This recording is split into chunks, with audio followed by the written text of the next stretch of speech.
যাইব বাপের ঘর যজ্ঞ মহোৎসব দেখিবার তরে ত্রিভুবনে যত বৈশে চলিল বাপের বাসে তনেয়া কেমনে প্রাণে ধরে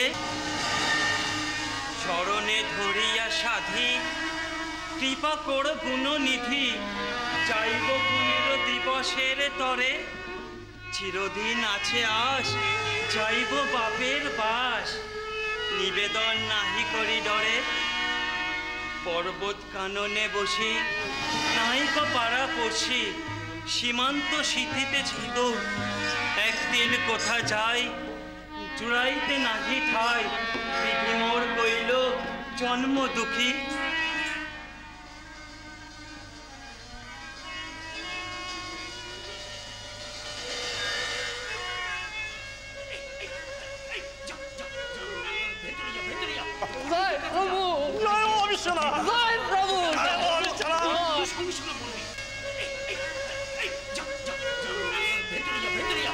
মিছি বোধহয় কি বড় তুই সঙ্গে সঙ্গে বলবি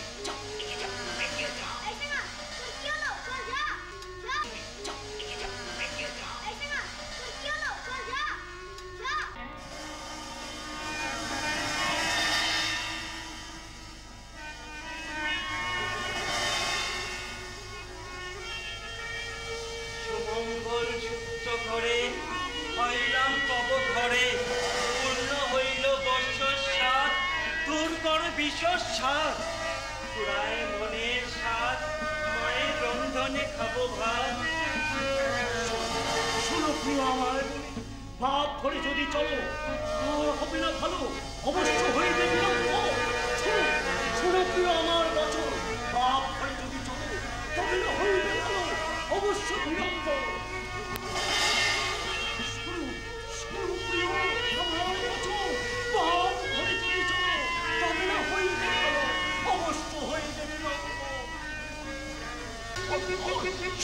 শোনো প্রিয় আমার বচন বাপ ঘরে যদি চলো তবে না হইবে ভালো অবশ্য হইবে বিলম্ব প্রভু শোনো প্রিয় আমার বচন বাপ ঘরে যদি চলো তবে না হইবে ভালো অবশ্য হইবে বিলম্ব বলছে না কেন এই ছোড়া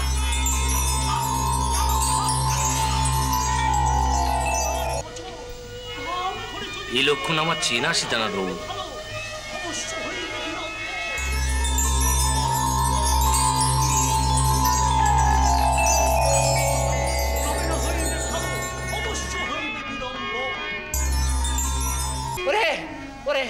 আমার ভাব হয়েছে আমার প্রভুর ভাব হয়েছে এটা সাক্ষাৎ ভোলা মহেশ্বর গো আরে বাবা পাগল হয়ে উঠেছে আসর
এখনো ঘোরে আছে তা দাঁড়িয়ে দাঁড়িয়ে এরকম হলো আগে মানে আমি তো আসরে ছিলাম একটু পেছনের দিকেই বসেছিলাম ভাবছিলাম যে আমার সঙ্গে চোখে চোখ পড়ায় যদি আবার পাটটার ভুল করে তা আসরে ঢুকেই এমন দাঁড়িয়ে দাঁড়িয়ে টলতে লাগলো যে আশপাশের লোকজন যদি না ধরতো তাহলে হয়তো টাল খেয়েই পড়তো।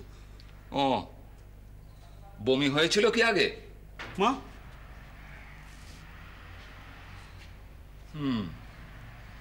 কাল জল খেতে চেয়েছিল? ছেলে আমার চোখ খুলে তাকায়নি পর্যন্ত। কাল সারাটা দিন উপোস করেছে। আগেও এরকম হয়েছে শুনলাম। সে তো হতো, আবার ছেড়েও যেত, কিন্তু এবারের মতন এতক্ষণ ধরে এর আগে কখনো হয়নি। আহা হা, উতলা হবেন না মা জননী, আমি তো দেখছি।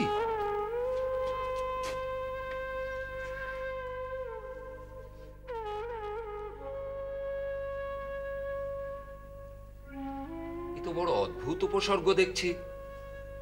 চিকিৎসা করে করে মাথার চুল পাকিয়ে ফেললাম, কিন্তু এমন রোগী তো পাইনি কখনো। সংজ্ঞা হারালে মানুষ শুধু তার সংজ্ঞাটুকুই হারায়, কিন্তু তার হাত পা সজীব সচল থাকে। কিন্তু এ তো অসার, প্রাণের স্পন্দনও নেই।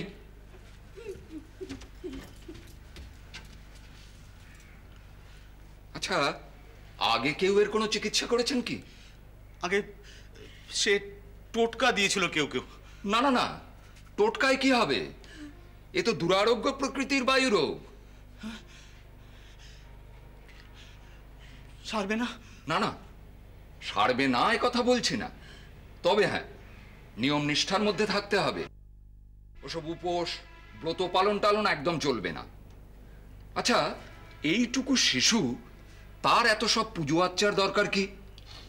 অবশ্য আমি জানি যে আপনারা অত্যন্ত নিষ্ঠাবান ব্রাহ্মণ পরিবার, কিন্তু কিন্তু শরীরটাও তো দেখতে হবে। ছেলে আমার বাঁচবে তো কবিরাজ মশাই? দেখি এই যাত্রা যদি ফিরিয়ে আনতে পারি।